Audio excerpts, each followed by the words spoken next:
Olá, graça e paz do Senhor Jesus. Quero compartilhar com você um texto bíblico em 2 Coríntios, capítulo 4, do versículo 16 ao versículo 18, que diz assim: Por isso, não desanimamos. Pelo contrário, mesmo que o nosso homem exterior se corrompa, contudo, o nosso homem interior se renove de dia em dia. Porque a nossa leve e momentânea tribulação produz para nós eterno peso de glória, acima de toda comparação. Não atentando nós nas coisas que se veem, mas nas que não se veem, porque as que se veem são temporais, e as que se não veem são eternas. Quando nós, olhando para a situação atual, nós ficamos um pouco perplexos pela situação pelo qual nós estamos vivenciados nesses dias. Estamos vivenciando momentos de isolamento social, onde as pessoas passam a ficar com medo, algumas entram em pânico, desespero. Mas é justamente aí que nós precisamos olhar para a palavra do Senhor e fazer algum questionamento. Como está a nossa percepção diante de todas essas coisas? Como está a nossa assimilação, o nosso entendimento, a nossa compreensão de tudo isso que está acontecendo nesses momentos, nesses dias? Se nós olharmos para aquilo que um filósofo antigo chamado Aristóteles disse, isso nos é bem a calhar nesse momento. E diz o seguinte: nada está no intelecto, sem antes ter passado pelos sentidos. Essa semana, olhando para essa reflexão de Aristóteles e compreendendo a atual situação que nós vivenciamos hoje, nós às vezes racionalizamos muito as coisas e esquecemos que boa parte do nosso conhecimento é adquirido por meio dos sentidos. E quando Paulo ele expressa neste texto bíblico que nós não somos daqueles que simplesmente acredita no que vê, mas naquilo que espera, porque os que vê são temporais, mas as que não se vê são eternas, é que nós possamos entender algumas coisas. Quem está nos dominando? Será que é os nossos sentidos? Os nossos sentidos, eles podem nos enganar. A nossa visão pode nos enganar. Aquilo que nós ouvimos nem sempre é a verdade.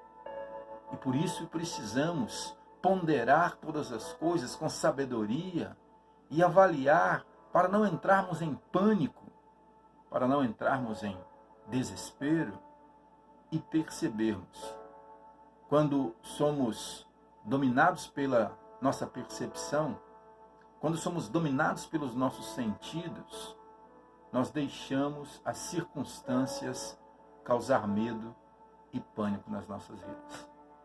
Quando deixamos ser dominados pelos sentidos, esses sentidos eles podem sufocar a nossa fé e a nossa esperança.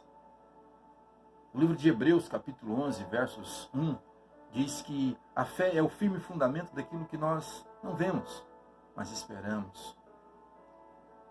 E Paulo vai dizer: eu não vivo pelo que vejo, eu vivo pela fé.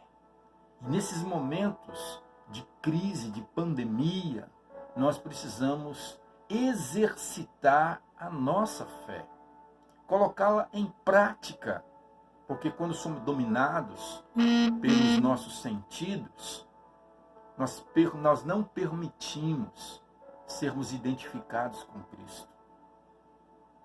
E ser identificado com Cristo vai além dessa perspectiva dos sentidos, porque Cristo, ele deve viver em nós. Paulo, no livro de Gálatas, capítulo 2, versos 20, ele vai dizer justamente isso, que ele já não vive mais ele, mas Cristo vive na vida dele. E nesses momentos difíceis, nós precisamos permitir que Cristo viva em nós. Por isso que quando Paulo fala para a igreja de Colossos, para os irmãos de Colossos, no capítulo 1, versos 24, ele vai expressar justamente isso. Olha, eu me regozijo nos sofrimentos e nas aflições, porque ele compreendia o propósito da palavra de Deus. Porque ela ia se cumprir na vida dele e de seus ouvintes. A nossa oração nesse dia de confinamento, de isolamento social, é que nós tenhamos condições de acreditar em Deus, de acreditar no mover do Espírito Santo de Deus.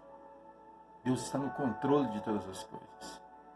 Por mais que nós não entendemos o que está acontecendo nesses dias, Deus está cuidando de nós. Deus está trabalhando ao nosso favor. Ele está tratando com a sua igreja. E é justamente por isso que eu quero trazer essa palavra ao seu coração. Não permita que os seus sentidos dominem as circunstâncias, trazendo a você pânico e medo. Porque em Cristo, através da sua palavra, o amor de Deus, ele remove de nós todo o medo. Permita que a fé e a esperança e o amor de Deus esteja firmado na sua vida e na sua família. Eu quero orar por você. Ó Deus eterno, nós sabemos o que cada um dos teus filhos tem passado e vivenciado nesses dias.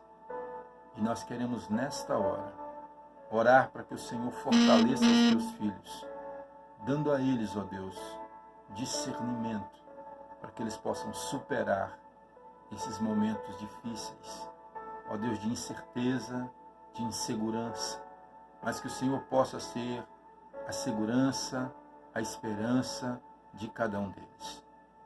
Fica aqui, ó Deus, o nosso agradecimento pelo Senhor ter cuidado de nós e ainda há de cuidar. Abençoe os teus filhos. Nós rogamos a Ti neste momento, em nome de Jesus. Que Deus te abençoe e você tenha condições de crer que Deus é o Deus do impossível. Deus te abençoe.